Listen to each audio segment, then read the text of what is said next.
Track 2. Bo, is it important to you to think about culture when communicating internationally? Is it useful? Well, someone once gave me an interesting definition of culture. She said, culture is what makes us different. There are a million ways in which we're all the same. We all need food and love and security and all that. But then there are also a million ways in which we're all different. And you can call that culture. When I sit here in my office in Germany and call someone in Russia or Spain, I don't think I'm calling Russia or Spain, but I do think I'm calling someone who is likely to be communicating in a different way to me. Understanding that there is a difference possible in communication is very, very important. That's the key point about understanding culture. Is that making sense? Yes, absolutely. So while it's nice to know most Hungarians do this or Russians do that, the kind of do's and don'ts checklist approach, for me, that's not really useful.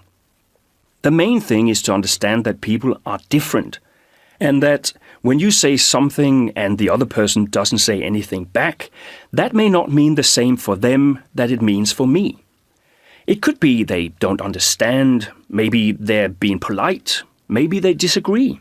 So when we're talking about culture, what is useful? Is talking about national culture too high level, too general? Well, absolutely. I think the business sector or company culture is more important.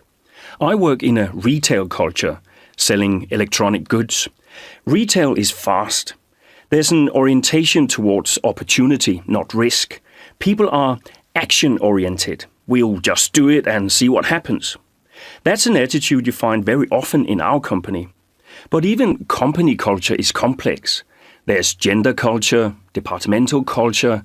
At the headquarters here, we have at least 20 cultures. That's really important. In fact, every individual has a culture, and they're all different from mine. And do these different departmental cultures cause problems internally? Absolutely. Big misunderstandings in communication. Track 3. I can give you a couple of examples. When we open new stores, then we've got basically two major players in the company. One is the construction department. They buy all the stuff, they write the plans and so on. The other is the sales team. They see themselves as, kings of the company because they sell things. We make the money, and they're in charge of how things look. Where shall we put the TVs, to the left or to the right when you go in the store, blah, blah, blah. And they like to be creative. Their approach is all about the customer. So when the construction guys come with their store plan, for them it's a finished store design. Their focus is all on planning.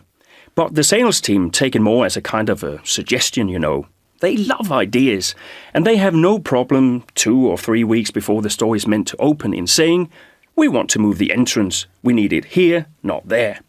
And the construction department goes nuts. So that's an internal and specifically departmental thing. Different priorities around planning and creativity and customer focus.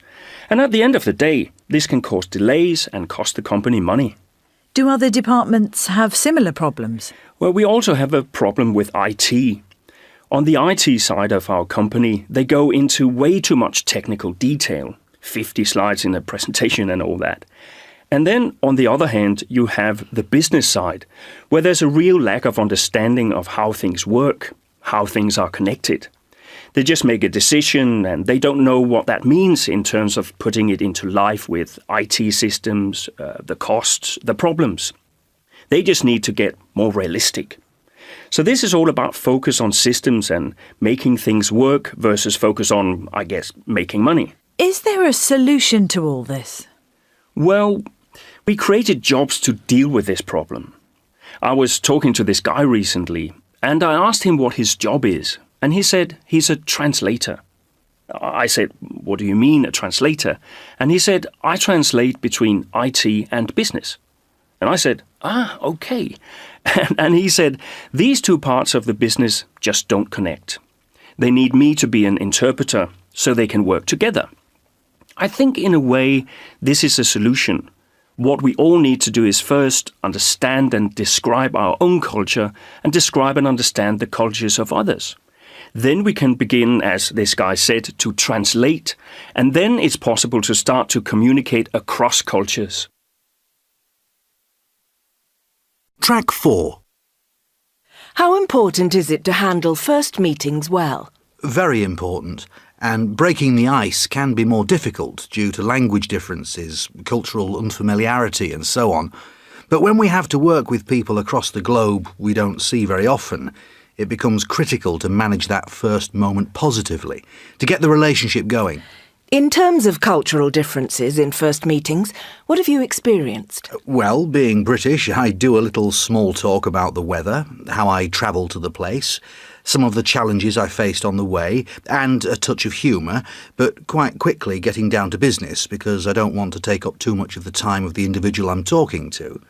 In other cultural contexts, I've learnt you need to take a different approach.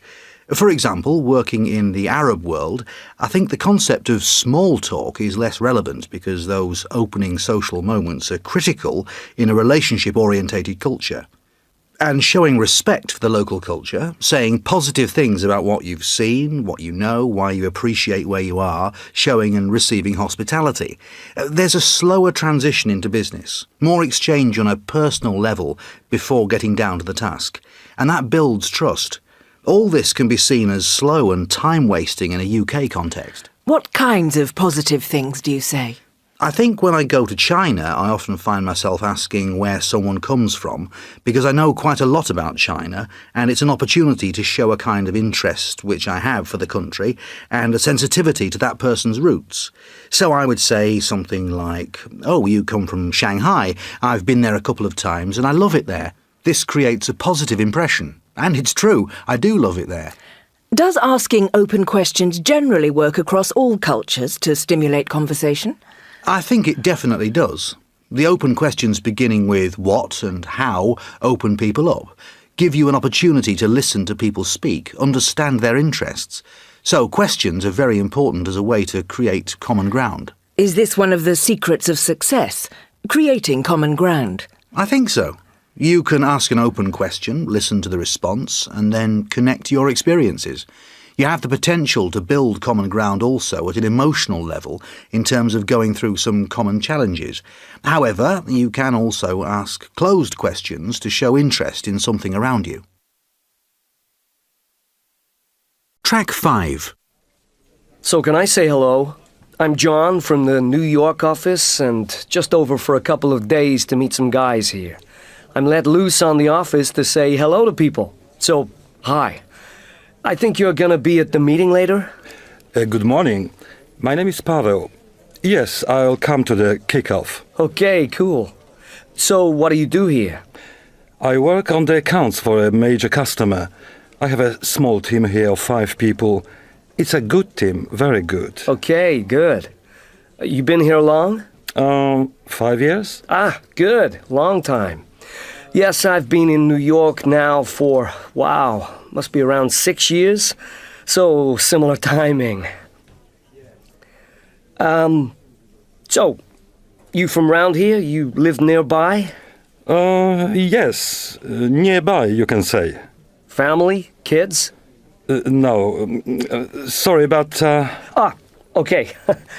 Look, maybe I can invite you for a coffee? I have so many questions about what you do here. The business, what you're doing could be very interesting for us back home. Sorry, but I have to make a telephone call, and I'm a little late. Oops, sorry. I didn't realize. I'm a bit excited today.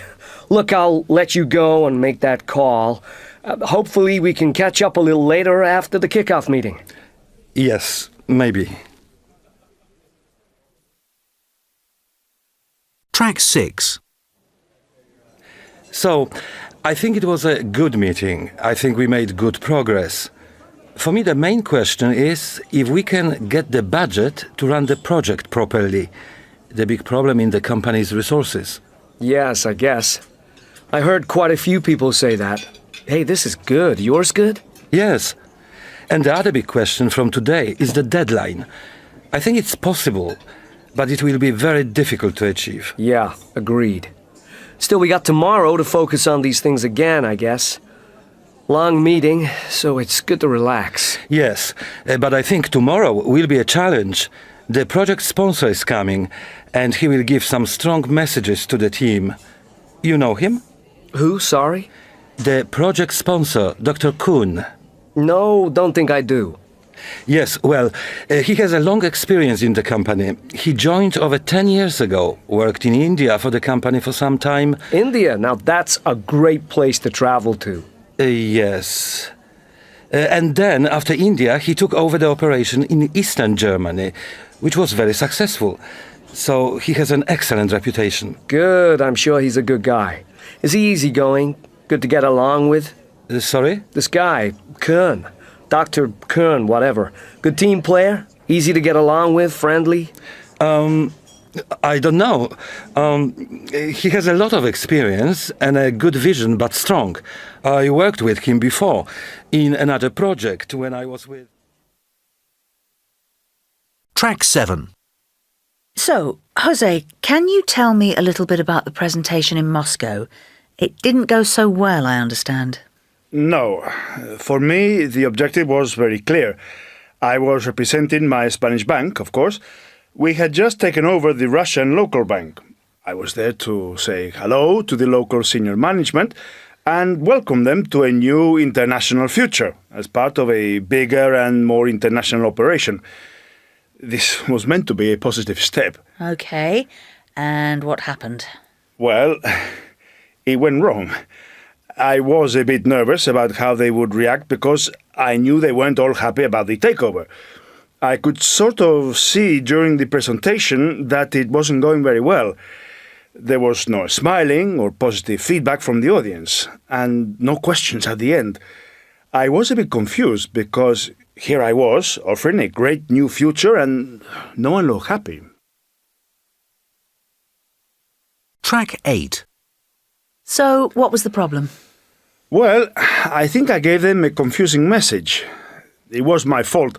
My biggest mistake was to talk a lot about the history of the Spanish bank and our international operations and our successes. And I think it came across a little like, we are Big Brother coming to you and taking you over, and you can forget about how you did things in the past, we do it better, we are better, and so on. People didn't like this. They felt disrespected. OK. Was that how the audience understood the message? Yes. And I also got another thing wrong. I didn't co-present with the local boss, the CEO. The culture of the local bank was very hierarchical, and I think I needed to give him a clearer role on the day, a central role. And I didn't. So he was a little unhappy, and that had a negative impact on the event. Interesting. And so, coming back to the message you gave, what would have been better?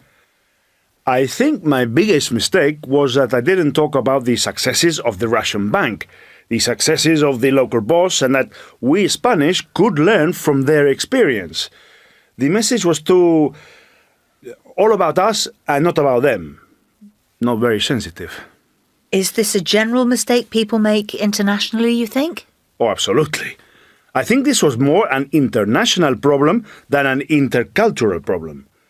I think it's always important when communicating internationally to show respect to people, especially the local management and their successes, and to say that you think they are good. And if you're not sensitive in this way, there is a risk that people hear your message in the wrong way and think you're telling them you're better and that your way is right. This is really a big question in the communication between the headquarters of an organization and a subsidiary. Track 9. Shall we sit here? Sure, Marie, that's fine. Good. I'm tired. Busy morning. Very. Hey, did anyone see the thing on the intranet today about email? No. No. What was it? Well, apparently our CEO has proposed an email-free day next month. What was it? To let people get on with real work, or something like that. Ridiculous. I know we all complain about it, but you can't just stop people using it. What do you mean, Marie? Why do you say that? Well, it's not email that's the problem. It's how you use it. For me, at least, if you overuse it or use it in the wrong way, it's not an email problem. It's a problem with the person. You see what I mean? I see what you're saying, Marie, but I think we need to do something. I'm just totally overloaded. People need to learn what a phone is again. Absolutely. I just think you can do this in other ways. I mean, if you're really serious about doing something with email in the company, you're going to need more than a free day. I think it's just a gimmick. Maybe I'm wrong, but you see what I'm saying? Yeah. Sue, you're the comms expert. What do you reckon?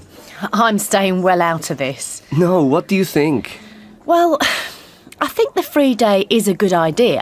I mean, I may be wrong, but I think we'll all find we can live without it for a day or two. Okay. Yeah, I'm not disagreeing with you. I just think it'll make people think a bit more about what they're doing with emails, and that's no bad thing. Absolutely.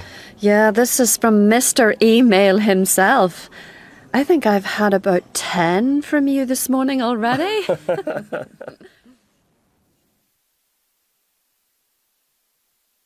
Track 10. How would you describe the decision-making environment in your company?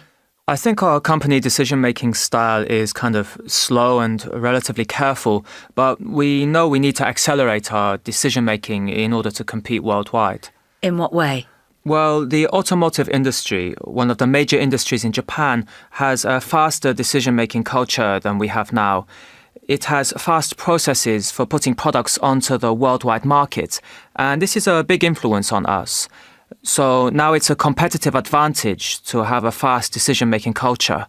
It matches customers' needs. We need to change our mindset to speed up our decision-making style. So how is your company speeding up decision-making? Well, for example, we're trying to accelerate things by reducing our product development time to 6 months. Basic design 2 months, another 4 months for production trial and quality assurance evaluation.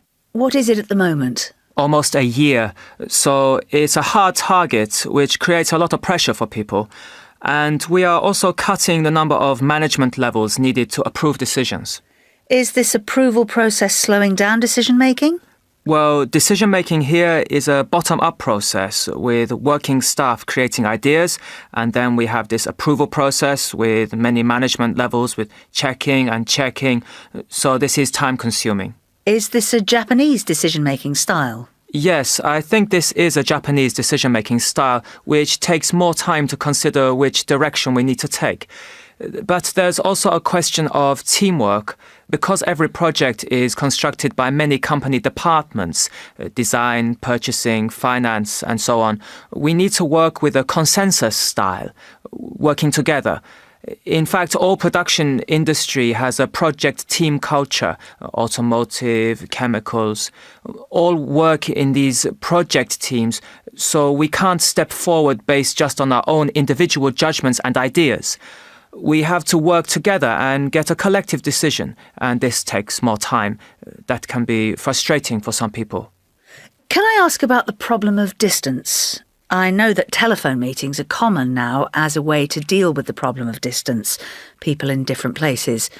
Do you find these meetings less efficient than face-to-face meetings? Yes, with telephone meetings, we can't see each other's face, so it's much more difficult to understand and take a decision.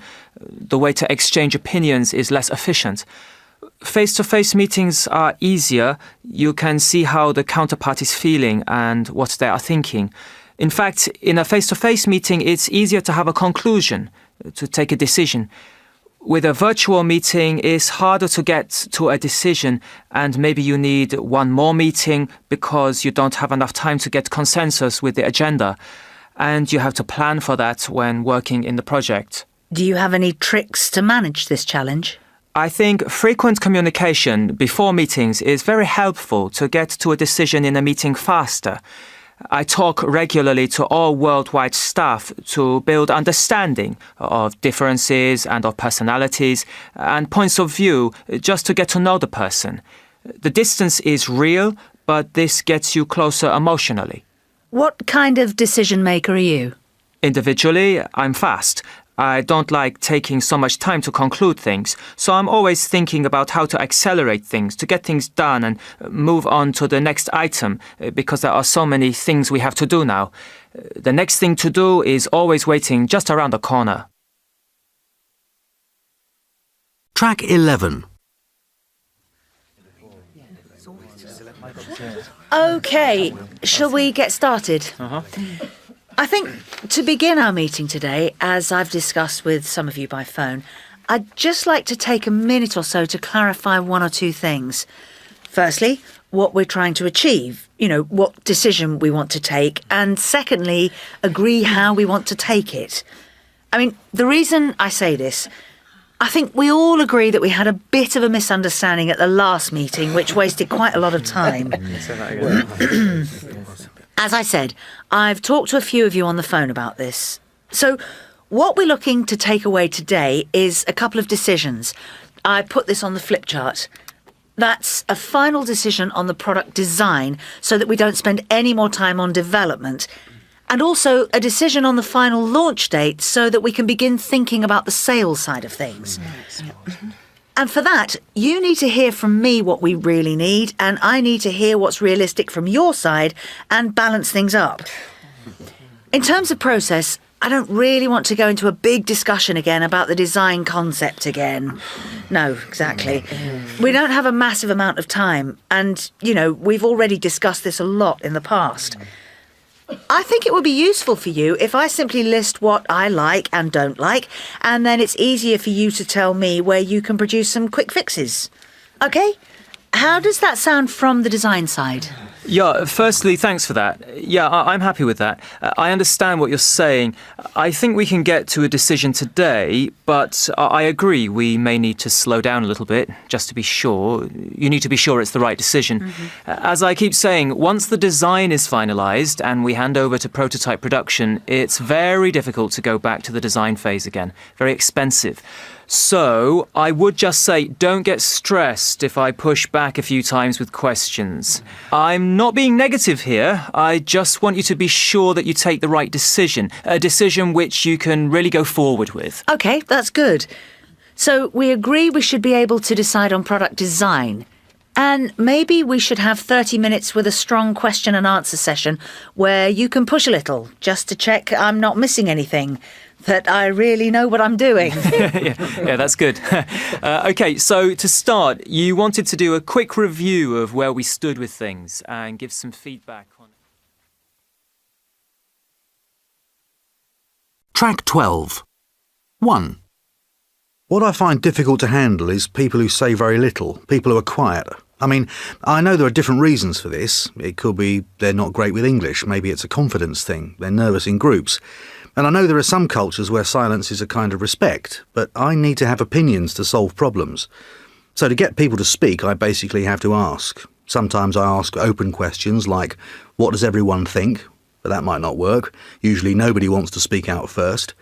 It can be a better strategy to just ask a specific person, so you say, Valdemar, what's your opinion on this? And to make it easier for someone, you could maybe give them options like, Carla, do you think we should invest or save money? But it's not easy sometimes, I tell you. 2. I think for me the biggest problem to manage is people who talk too much. And I think that's because I don't like interrupting. It just doesn't feel very polite. And if the person is a big boss, then interrupting is really not easy. But I had to learn it, to learn how to stop people. And I guess I now have a few strategies, if you like. Some are kind of obvious. Just apologize and then interrupt. Like, Petra, sorry to interrupt, but if you have a good reason, it means you can stay polite. So you say something like, Tony, can I stop you for a moment? I think we need to hear what others think. I also try to use a positive phrase to begin and maybe end. That's an important point, Franco. Can we hear Mary and I'll come back to you in a moment? People often accept that. But I still don't like doing it. 3. I run a lot of team meetings, and for sure the most difficult person to handle is the impatient type. Always knows best, has the answer worked out, won't listen to other ideas, can be very direct, even rude sometimes. They can really destroy teamwork in a meeting. Working with external consultants, you get this problem. And it can get very tricky with people from the more face-saving cultures where indirect communication is more typical. Really tricky keeping the peace. In terms of strategies, get them to listen to others, get them to slow down and think of things they may have forgotten. So I say something like, yes, but what if, or have you thought about... Sometimes just asking for more information gets them to think. But there's always a potential for conflict with this type. 4. Yeah, I come from a retail culture, so pretty fast and sales-driven. So I always have a bit of a problem with people who are a bit slower, who love to analyze every last detail. I know their approach is useful. They pick up on problems which the faster types might miss. But it's hard to listen to them sometimes, and they slow down decision-making. And if they start going on, and you can see the rest of the meeting falling asleep, you have to step in. Maybe focus them in some way, like, Bob, are you basically saying that... Or, so what exactly is the main risk from your point of view? Or you have to push them to take a decision for once in their lives. Just be very explicit. So, what do you recommend we do? Something like this. I'm getting better, but I still really don't have much patience. Track 13. How important are listening skills when working internationally? Very important. Listening is probably the most important factor in any form of communication. More so in international communication, because of the way people interpret things so differently. Do you think listening is different across business cultures? Well, we come with very different expectations and different experiences to the international community. And when we listen to what we know and want. The main barrier or problem is that we listen for what is important for us and not what the other person is trying to communicate. So people are always listening in different ways across all cultures and across all communities. So, if this is the case, how can we listen effectively so we hear what others are really trying to say? Well, for me, it's a learning process. So there's no sure solution to this. But what I like or try to do is listen carefully. I concentrate and ask for clarification if necessary. It can be during or after, actually a follow-up after a meeting. The key thing for me when I listen is not to assume I understand and to clarify. Is clarifying always a good thing in India? I think clarification is always good, not only in India but any country, if it's done properly, which means explaining what you are trying to clarify and done in a way which doesn't put someone under pressure. So, how do you avoid pressure? Making sure the person sees you are interested in what they are saying is probably the best way. The other person feels you are a partner, and he's more willing to share thoughts. So showing interest, showing intent to solve a problem, probably is important to build two-way communication. I know many people from Western Europe who go and work in India. A lot seem to report the issue that it can be difficult to get people to be open about problems. You ask if there are any delivery problems. People say no, and in fact there are problems. What do you think about this? I don't think this kind of situation happens very often in today's modern corporate Indian world. I'm focusing here on communication in a business context. But when there are people in India who are like this, and it does happen, it's a very interesting scenario to handle. My style would be to make sure the person does not feel threatened in any way by my questions or the clarification I'm looking for. The person must be comfortable in the one-to-one conversation we are having. So, if people are not being open to us, it could be something in our communication which is causing the problem. You mean we're responsible? Absolutely. We are always responsible for communication working, and if it doesn't, then it's our weakness. the person has to understand that my intention is positive. My intention is to support and help. Or the person has to feel that I want to understand. Then the person will be more open, will share information, and we'll be in a better position to exchange our ideas. You have to show positive intent, and then the other person will be open. Track 14. Conversation 1. Now, I wish I had a bit more of an understanding of finance. Why? Are you feeling a bit insecure with things? In a way, yes. My job isn't finance as such, but I need to know quite a lot about accounts, and I read quite a few financial reports. Why don't we talk to HR?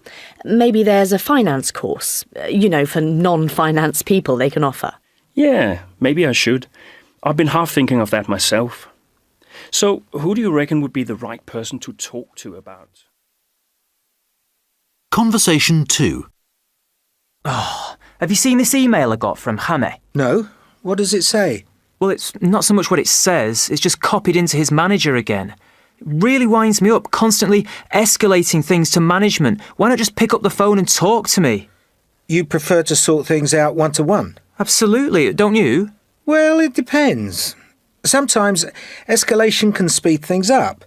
But anyway, I'm not sure this is escalation in the way you mean it, because it's just copying his boss in.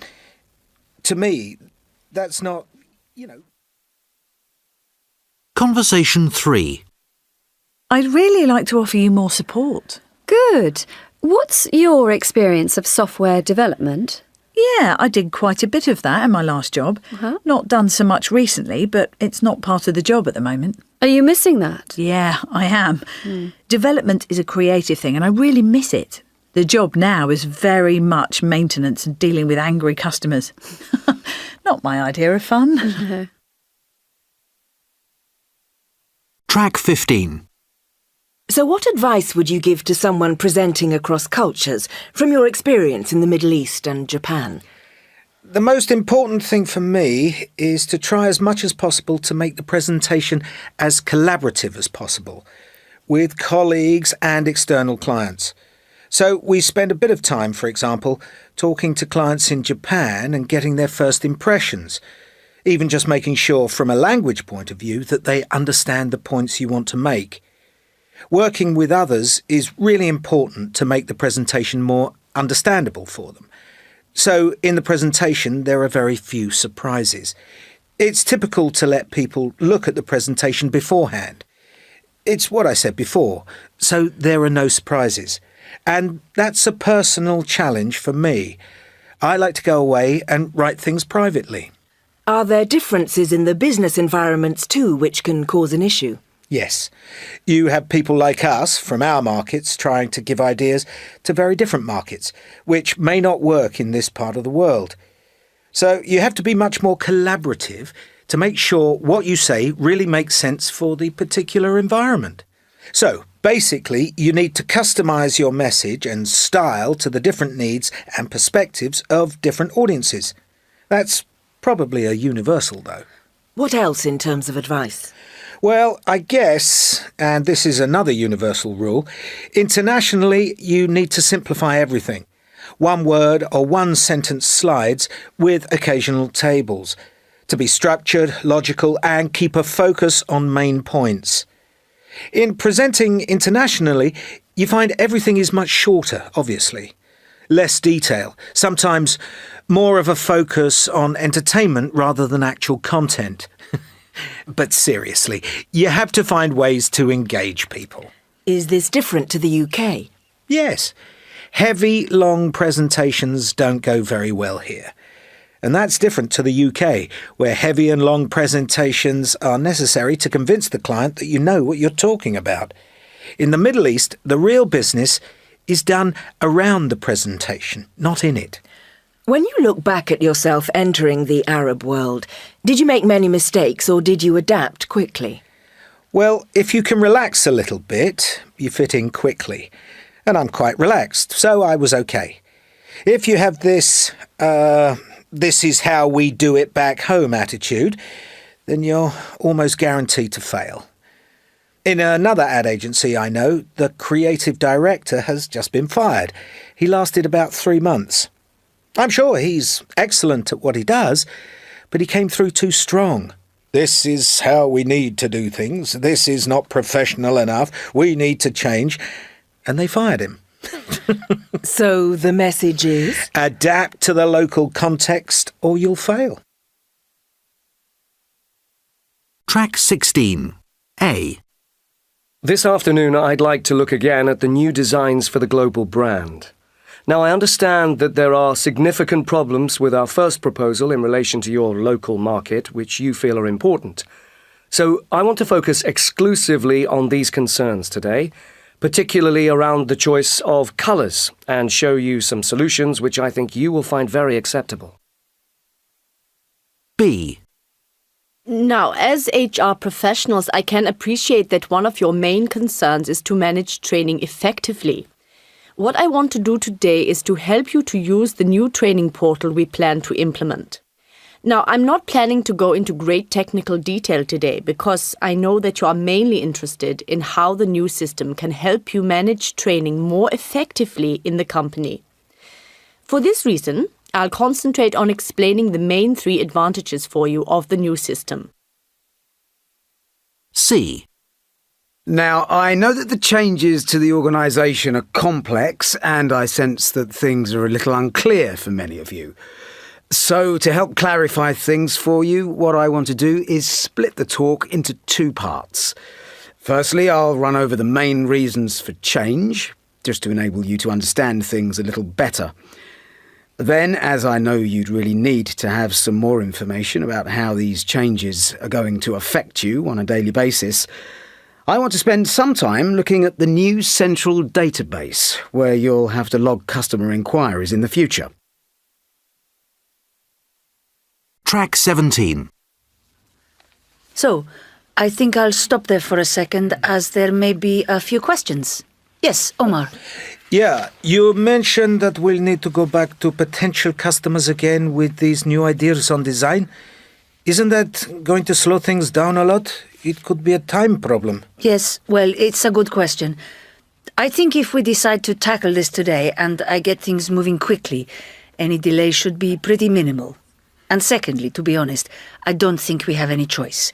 We need to check with the customer. What do you think? No, I agree with you. I was just concerned about delays, that's all. Okay. Any other questions?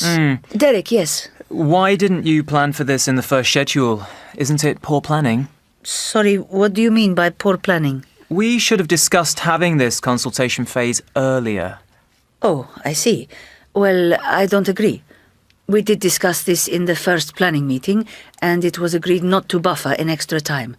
So I appreciate it may look like bad planning, but it's what you and I and the rest of the team agreed to do. I think the main thing is to look forward now and find a solution. Okay, any more questions, or I'll wrap up? Jean, you have one. Yeah. Where are we going to do the product training? I think it's a little early to raise that, Jean. It's about a year down the road, so let's come back to that in a few months, okay? Well, I think it's useful to look at it now. Okay, let's talk after the meeting today. We're under a little time pressure now. I can give you what info I have then, okay? Fine. Right, Luis, can I hand over to you now so that you can... Track 18. My feeling is that there is a bigger risk of misunderstanding with email than with other forms of communication, particularly when handling sensitive information. And for me, the shorter the email, the bigger the chance you will be misunderstood. So, if I don't know the person I am writing to so well, then I try to give clear explanations and expectations, to try not to be ambiguous. I try to give more background to the problem, for example. Or usually this makes my emails a bit longer than ones to the people I know.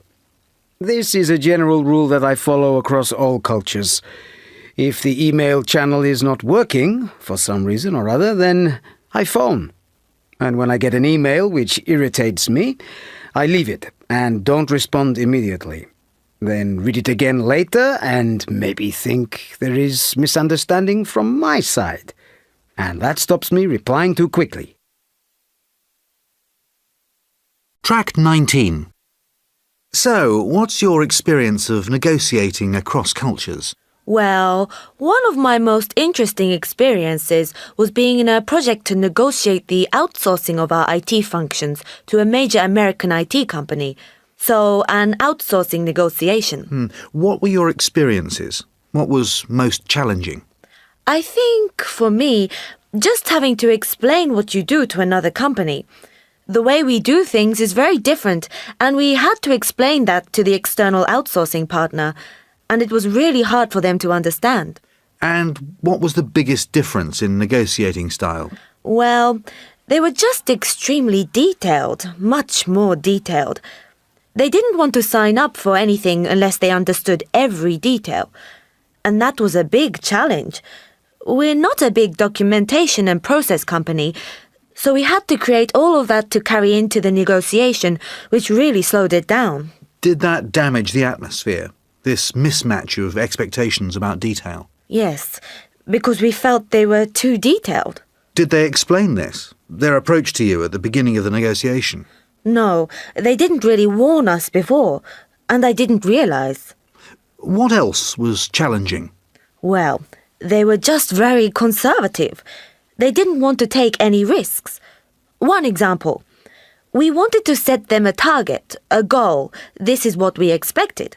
But they wouldn't agree unless they were 100% sure that they could deliver. They did not want to be held liable. There were a lot of negotiations between the legal departments, and this slow decision-making process from their side was frustrating for us, and it was quite hard to influence them in any way to change. So is there a tolerance of risk in your company culture? Could be. In my organization, people are pretty relaxed. People normally have a lot of flexibility in terms of what they do. So I think we're more flexible than most companies, and they were just more conservative, which is why the clash happened. What were the learning points for you from this? I guess we didn't really think before about the challenges. We didn't know how conservative they were until we were in the situation, and then things got delayed. So a key lesson is that we have to communicate much more in the early stages. In the setup of the negotiation, you need to understand what exactly they are asking before you really begin to negotiate, and they need to understand you. And then you can move to goals and realistic timelines. The really critical part of the negotiation is the start, to communicate clearly. Track 20. Negotiation 1. In terms of the agenda, I would suggest we start with brief statements from both sides about what we expect from today, and then we can move to a discussion of the issues. Is that okay? Or would you prefer to do things another way? Actually, we'd prefer to start. We want to tell you about some recent developments which are important for the negotiation today, if that's all right with you. OK, that's fine with us. So then you'll kick things off with the recent developments, and we'll follow with a quick presentation on... Negotiation 2. As we see it, the major objective today is to define the terms of an agreement on IT software implementation. Can I just interrupt for a second? Sorry. From our side, it's important to say it's not just implementation. I think the major issue is going to be maintenance and service, rather than the short-term implementation question. We need to discuss this today as well, we feel, and that'll need some time. OK, that's important to clarify. So we need to allow some more time for that discussion. Right, shall we rearrange things differently and use the first hour after lunch for maintenance and service issues? Fine, that'll be good. Negotiation 3. I think we need to analyse and agree future upgrade costs because we're now committing to a 5-year period. If I can just say something there, we don't have figures for that discussion right now. So we will need to schedule another meeting on that if you want to go into any sort of detail. OK, perhaps we should have clarified that before the meeting. It's not ideal. But then, let's just discuss financial principles today. We can schedule another meeting, as you say, to go through the figures in detail. Good. It's not a problem to postpone this. I think it's better to reschedule that part of the discussion until we have all the figures. Right. Glad we sorted that. So let's get started with the first point, which is... Track 21.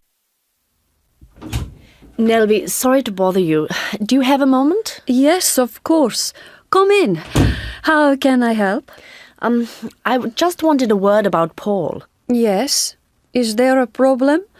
I thought it was finished with your audit project. Well, we're having a real problem getting things wrapped up on time. I won't bore you with the details, but we're really behind schedule at the moment. And you know we need a report ready for next Friday. I know. So I was wondering if I could possibly borrow Paul for a couple more days, just to get us back on track. It would be a massive help to us. It's not good timing, Petra. We've got so much on at the moment. I can't really spare anyone, to be honest. There's the Berlin conference next week. Then we've got the China launch. Sorry, but as I said, it's just really bad timing. I've got the team here working flat out, getting all the documentation ready. I mean, you can see. Look at it. Okay, but what if I got you some support for all the documentation preparation? What do you mean? Well, I just got a couple of interns, really bright graduates, great with this sort of presentation material. Would that free up Paul? It's not just the software. The graphics are pretty complex. There's layout, format. Okay, so you're saying they would need briefing on what to do? Absolutely. Okay, well, let's ask Paul to do that. Even if he can just hand over some of the tasks and I get him for a day, that would really help. I just need him for a day. And it actually makes sense to train up a couple of my team on the documentation side.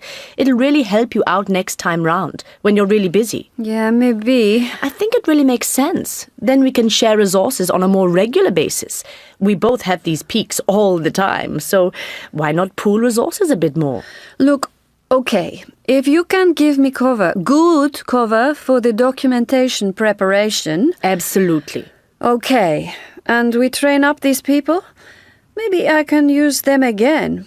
Okay, let's go and talk to Paul. I think he's in his office. Great, fantastic. Thanks very much, Nelvi. I owe you one. Absolutely.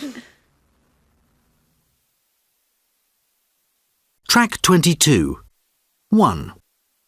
I'm really sure that it's the right move for you. 2. I think the main advantage is the chance to try your hand at leadership. I think it's a great opportunity for you. 3. I was in your position a couple of years ago and I decided to follow a project career. It was the best decision I ever took. 4. As you want to develop your career, it's clear that you'll need to manage a project at some point for sure. So why not do it now? 5. If you like, if it helps, I can sit down with you and talk you through my experience of project management. Would that help? 6. I can understand it when you say you're not sure about taking this on before Christmas. As you said, it's a really hectic period. So maybe delay until February next year?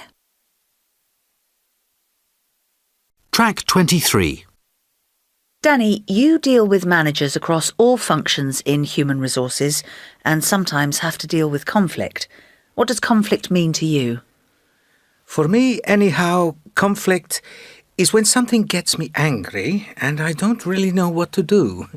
Conflict always involves emotions. What's the main type of conflict that you see around you at work? What I see at the moment, which is causing problems, is that leaders often communicate very badly when it comes to things changing in the company. In what way is the communication causing conflict? For example, with a reorganization, if you're the head of an international division and your own top manager comes to you and tells you to change, maybe you have to take new products, for example. And your first reaction is, I don't like it. And then you talk to your boss, your wife or husband, and so on. Emotionally, you go through a lot during this time. You're angry, you're sad. But after 4-5 months or so, then you see the change is good, and you're happy to do it. Then you make a 20-minute presentation to your own local teams for people there to understand. And people can get very worried and angry about the change, and then managers get angry with staff. Why don't you understand? Why are you saying no? And I say to the leaders, if it took you 6 months to understand, how can local staff understand in 20 minutes? They hadn't even thought that they might create conflict by doing it so quickly. This is a typical mistake. OK, so the problem is going too fast, not taking time to think about possible conflicts, and then how you can avoid them. Yes, and not taking time to listen. I remember a management team in another company. Their staff told them that they had no job satisfaction. So management had a 2-day meeting about this to change things in some way. They had ideas, free massage, free training, and so on. When they came back to the employees to tell them, there was like a big revolution, shouting, a lot of anger, and the employees said, "How can you think like this? These ideas make it worse." All that the employees wanted, in fact, was leaders to go to them and say thank you. They just wanted a close connection with their boss, the person who can develop them. There was a lot of conflict because the managers hadn't listened before. They didn't think that what they said would create this kind of conflict. Why didn't the leaders communicate better with their employees? It's funny, actually. It's the leadership culture of many organizations. Leaders don't want to take up the employees' time. They don't want to involve people because they think the employees have so much work to do. They think it's their job as leaders to do this. But do you think this more sensitive and open listening process would work well everywhere? It might not work in a more hierarchical context, for example. Maybe there you just tell people. Well, right now I'm working in many countries. Some with a strong hierarchy and some with little hierarchy. All the managers are saying the same thing, even if how to do it is not exactly the same. You have to meet people and understand how they think and involve them in change if you can. When you're open like this, then an employee feels that and they feel part of the organization. They will give you more. I really can change something. It does matter if I give my opinion. And they will work more efficiently. Track 24. 1. The company where I work has a pretty male culture. Lots of testosterone around.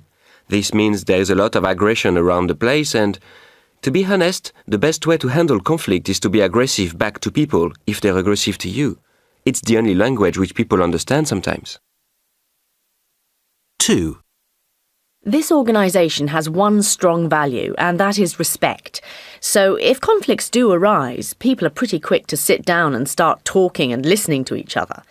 The basic approach is to understand the other person and try to find some form of creative solution which both parties will buy into. 3. People tend to avoid conflict so as not to confront or disrespect people. So what I find working here is the tendency to sweep problems under the carpet, or to try and work them out later. 4. I don't have the time to spend arguing when I know I'm right. And because it's a pretty hierarchical environment, the quickest solution to manage disagreements is to involve a manager who will then just tell the other person what to do. 5. I quite like conflict. I think it's a way to surface issues, and I like to have my own values challenged. So, if someone tells me that my ideas are rubbish, my basic response is to ask more questions to clarify what ideas the other person has. Track 25. So, what's the latest on the new resource we discussed? Yeah, we have a little problem there. Alessandro, we agreed at the last zone meeting that I would get an extra person for my side of the project, so I don't really understand this. But Gavin, you know, we've just had this new set of cost-cutting measures, and there's no budget for extra resources for the time being. I'm really sorry about this. This is really frustrating. We spent a lot of time planning this at the last meeting, and now we're back to square one. Look, I can understand you're frustrated. I am frustrated, but I'm also worried. I can't see how we're going to be able to deliver in the time frame with this. Maybe we should tell the board about the situation. No, I don't think that's a good idea. I'm sure we can find a solution with a little bit of creative thinking. I've been thinking I have a meeting later this afternoon with Giacomo Bindi. Maybe you know him, he works in IT under Peter. Anyway, I know he's just come to the end of the Athena project. How about if I check whether he has time now to help out? Or do you have any ideas? Okay, I know Giacomo. Yeah, he's good and could be useful if he's available. But I guess even if he isn't, there may be people from Athena who have been freed up. It's worth checking, I guess. It's not ideal, but better than nothing. Okay, good. So I'll talk to Giacomo later today and then catch you before you go home to see where we stand, yeah? Okay, let's run with this and touch base at the end of the day. Track 26. You spend a lot of time working on international projects. What, in your opinion, makes a good team? When you want a successful team, it's very important that people get the feeling that you're open and friendly and interested in the other person. You have to build up and then maintain personal contact. Can you describe what happens at the first meeting of a team? How do you handle the formal introductions at the beginning? You know, when people go round the table saying who they are and so on? Yes, it's very important for the team to get it right from the start. So I would always talk about the area where I work, about my experience, so people know me and the things I'm interested in at work. I would never say I'm a doctor because I know in a lot of cultures it's not normal to say it. Because I know in Germany people focus much more on working life and not so much on private life. So, if you see others talk about their private life, I have 2 children, and so on, it's best if you do the same. Otherwise, people could think you're not really interested in sharing that kind of information with the group. And sometimes I would say I like clear communication. I would say, as you know, it's difficult to talk in a foreign language, and if I say something that isn't clear or if it sounds impolite, please ask me. Because I definitely don't want to say anything bad, and it would be helpful for the whole group if we clarified it directly. So sometimes, yes, say something about clear communication. How long is all this? It's easier when the person who is the facilitator or leader of the team has a structure. When you have a big group, you have to make it short and sweet, or people cannot remember. You have to think of 2 or 3 messages you want other people to remember and connect with you. And what are the 2 or 3 messages that people connect with you? Good question. I want to give them the impression that I'm interested in the topic. It's good to tell people why the project is important for you. And I also say something like, I'm open, which means I like to share ideas and that anyone could ask me questions and give feedback and so on. It's helpful to tell people a little bit about what you're like in a team so that they have an idea of how to work with you.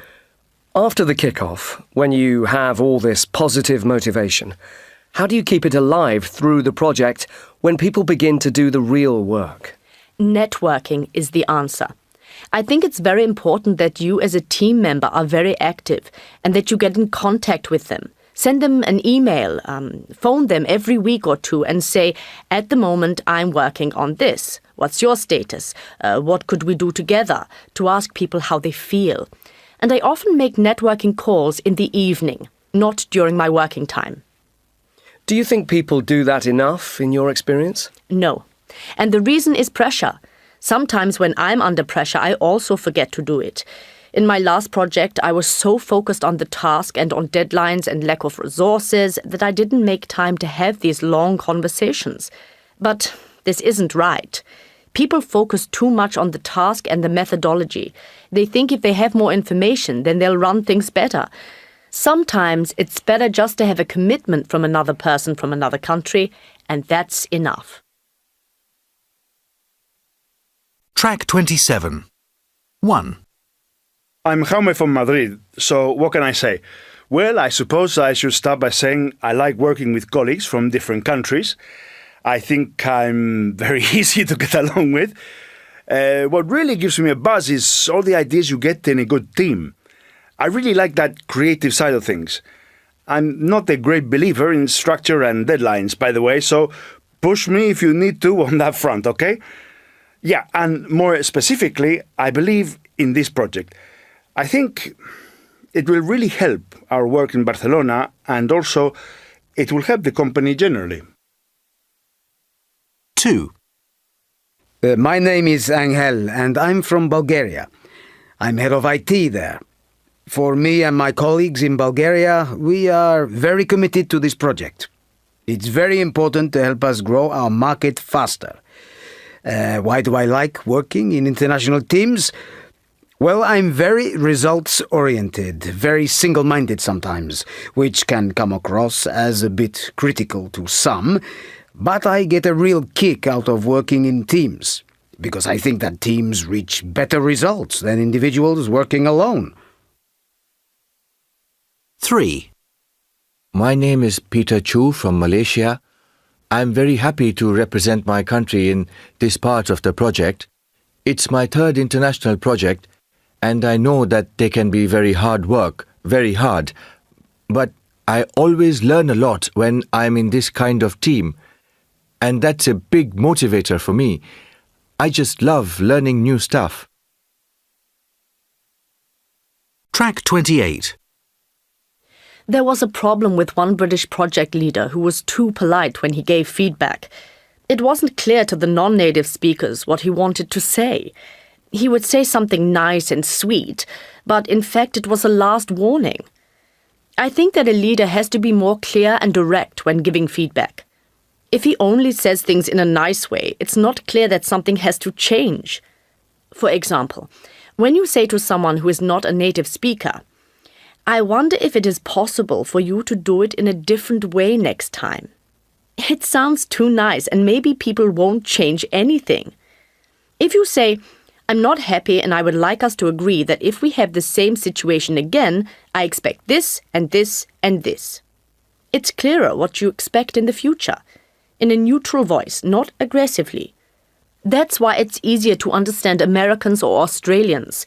They're more direct. They say they're not happy, and then you can ask, "What's the problem? What has to be changed?" To focus on solutions and actions. That's easier to understand. I also think it's very important to get lots of feedback to make sure that team members understand each other. I think you have to say to people that we are an international team.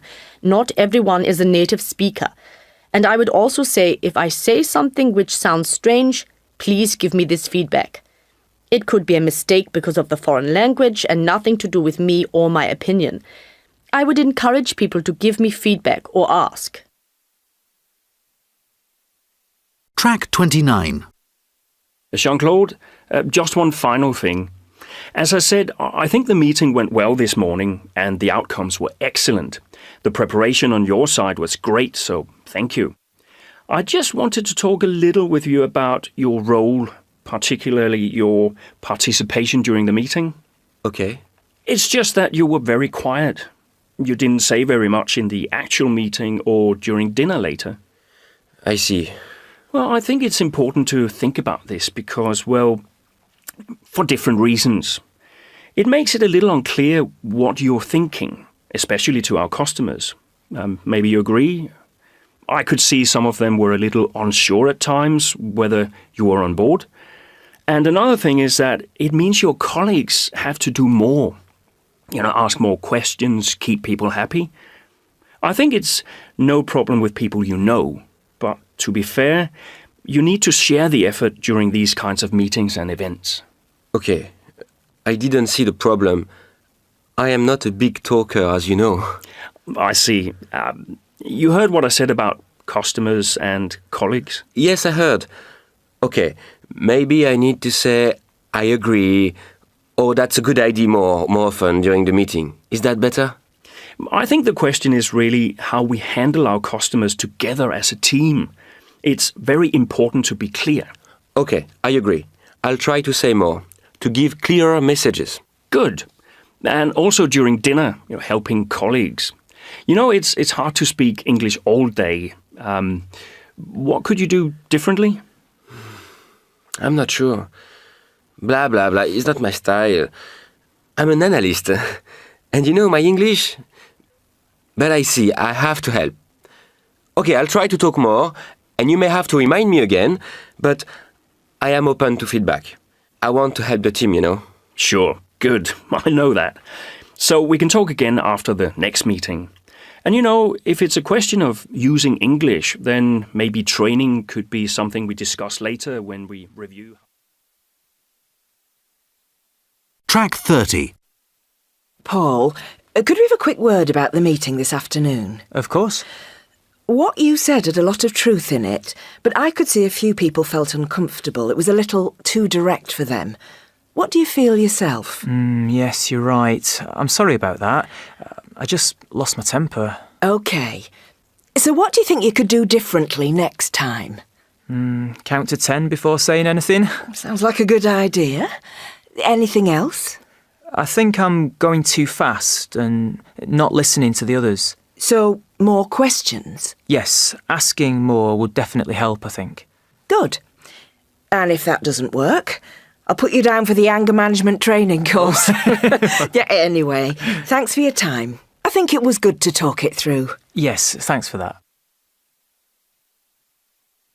Track 31. What's your experience of running international meetings with very diverse multicultural teams? Well, at first, I should say, I think it's always easier to work with people who are like you. In fact, you are more productive, efficient, you can go quicker and so on.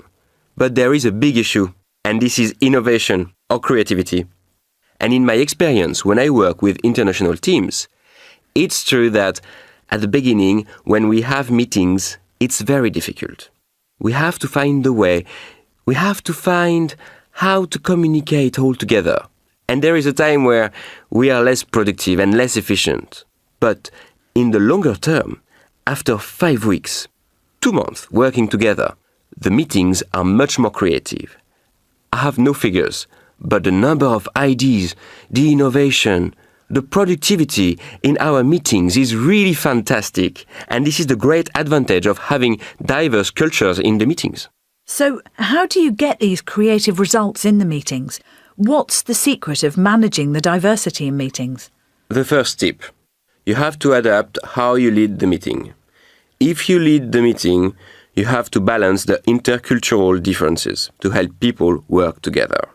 So, to generalize a little, if I am with Americans, then first I need to take into account the ability of Americans to have natural leadership in meetings, speaking, being very proactive. In France, when someone interrupts, disagrees with a manager, he's considered as a revolutionary. In America, if you don't speak out, you are considered as a loser.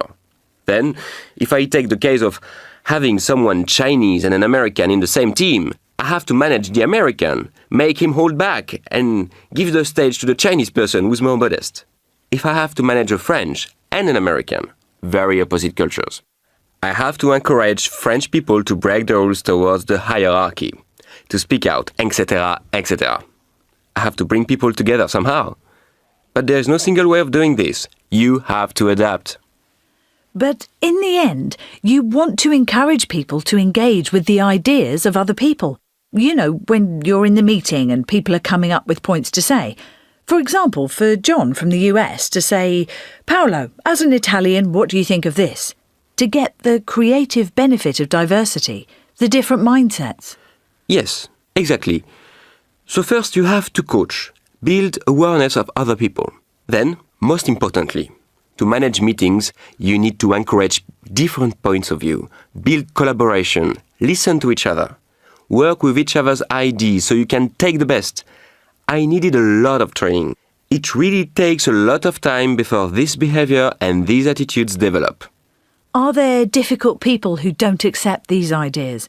For example, very task-driven people may not be great listeners, not highly cooperative. Of course. Someone who is very task-oriented will not change. But I don't want to change the people. I just want to make people cooperate and to have a mix of people.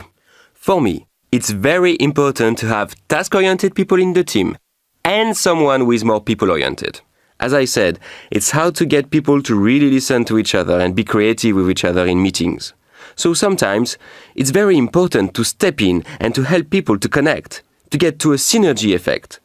but this takes time to learn. We have to do it over and over again. And the fundamental step is building tolerance, patience in yourself and others. This is the first step, but it can be very difficult, with busy professionals sometimes. Track 32. A. Okay, so we seem to be saying that we need to think more creatively about pricing. Sorry, can I interrupt here? I'm just a little worried about this focus on pricing. We've been here before, and to be honest, I don't think it works. I'm not sure what.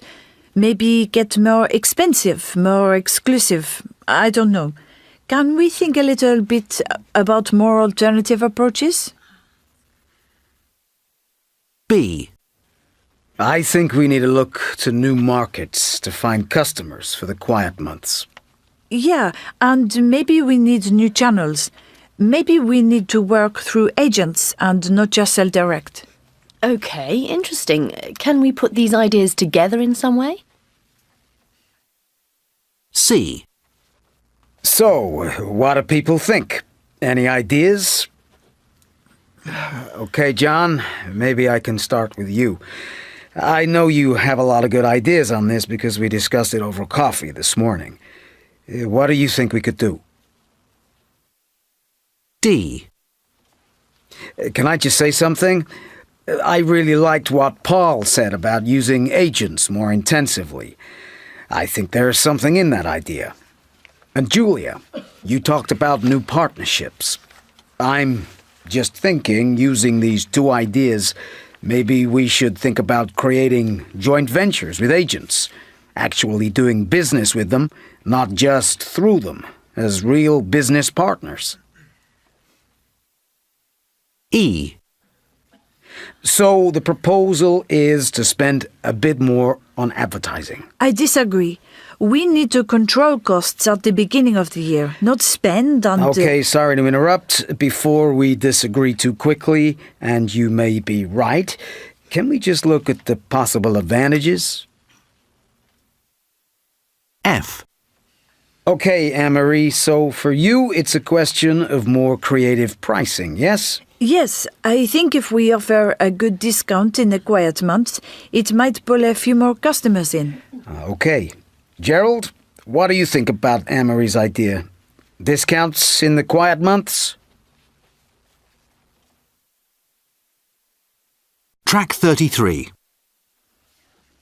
So, the focus of the brainstorming today is to generate a few ideas on how to improve customer service, meaning both here in the company, with our wonderful colleagues in other departments, and our so-called real customers. I think we all know the rules, and we should probably aim to keep the ideas phase to around 10 minutes, as we're a bit pushed for time. OK? So, anyone want to start? Paul, we can always rely on you to say something. No problem at all. Well, just to turn things a little bit upside down, why not start by looking at ways to reduce customer service? Maybe we're doing too much in some areas. Too much quality is a cost, waste of effort, stops us focusing on the key areas. Might sound a bit crazy, but I have a feeling that we could do with rejigging things a bit. OK, fine. Not crazy. Anything goes, remember. So, first idea, let me write it on the flip chart. Reduce customer service to rebalance? Exactly. OK, we'll do the evaluation a bit later. So, for the moment, more ideas, people, please. Jennifer. We need to see things from the customer's point of view. So maybe it makes sense to ask them, what do you want from us? How are we doing at the moment? What else can we do? Well, that sort of thing. OK, I'll note down, ask customers. I guess we need to create a kind of survey. Is that what you mean? Exactly. I think that's a bad idea. Sends out the message that we don't know and... Jose Luis, this is ideas only, evaluation later, OK? Sorry, later. Yeah, just to spin off from that, if we want to get good feedback, maybe we can give a prize for the best suggestion. Or is that too much? No evaluation. Let's just keep to collecting ideas. So, prize for feedback. OK. Can we also think in process terms, making something bigger, stronger, more efficient, more effective and so on? Yeah, I was thinking along similar lines about modifying the time process. What I mean is, I think we should look at how we can be faster in the way we respond to customers, both here and outside, particularly around problems. So, speed things up would be an idea from me. In an ideal world, we should know about the problems before the customer. OK, so speed up. Yes? More? No? So maybe we can look at the ideas in more detail, starting with the first point here from Paul on...